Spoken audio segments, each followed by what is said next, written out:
Well, the economic pain caused by the coronavirus is also causing pain, understandably, for many churches. But help is on the way. Joining me now is Mac Pier, founder of Movement.org, and Justin Gibney with the AND campaign. Both are involved in a recently launched effort we told you about right here on Faith Nation. It's called the Churches Helping Churches Challenge. Gents, it's great to see you.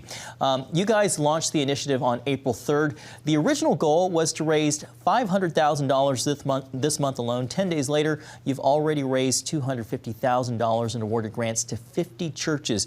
Can you talk to me about the donations? Where are they coming from, Justin?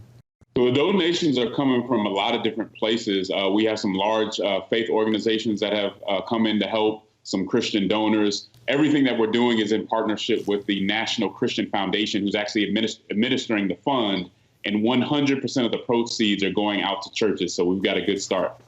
Matt, can you talk to me about how many churches are applying for support? What does that signal about the need? And also, as for those responding to give, what does that say about people's generosity? We've had 400 churches that have already applied, so it speaks to the tremendous need and demand, and it also speaks to the responsiveness of the faith community, and it really speaks to the level of urgency that everyone is feeling in response to the virus.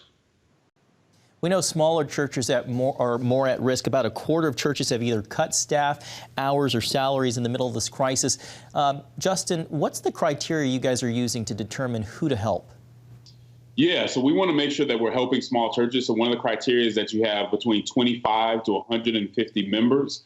We also want to help people who are in low-income areas, or areas that have been hit specifically by the crisis. And then other things like we want to make sure that there's a statement of faith, things of that nature. But once someone is granted, once someone gets the grant, it's no strings attached. So we want to make sure it's a small church. We want to make sure that they're biblical. But from there on, we want to get them the money and help them survive through this crisis. Well, clearly already a tremendous response. Mac, where do you all go from here? We want to continue to scale this. It's critically important. If we've already had 400 applications in just a couple of weeks, we can only imagine that there are thousands of churches that need assistance. And we really want to encourage churches and faith leaders to take strong initiative in their own local community to identify and assist local churches. Maybe a quick question for the both of you before we wrap up. Several ministries, of course, make up the Churches Helping Churches Challenge initiative. Beyond the financial support and morale boost, what lessons can be learned here about unity and working together in the body of Christ? Yeah, John, I think this presents the church with a huge opportunity to work on reconciliation. We know that the church has a divide when it comes to race, when it comes to socioeconomics. And sometimes it takes a crisis for the church to be who we're supposed to be. And I think this presents an opportunity for us to reconcile on those lines by helping one another. Yeah, I really believe that sharing resources is a tangible way to express our unity. And we recognize that often these smaller churches in their local neighborhoods are the best resource that a city has to help the city flourish spiritually and socially.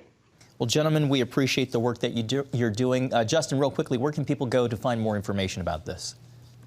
If you want to either donate or apply, you can go to churchrelief.org, churchrelief.org. Justin, Mac, thank you so much for being with us today, and thank you for the work you're doing. Continued best wishes. Thank you very much.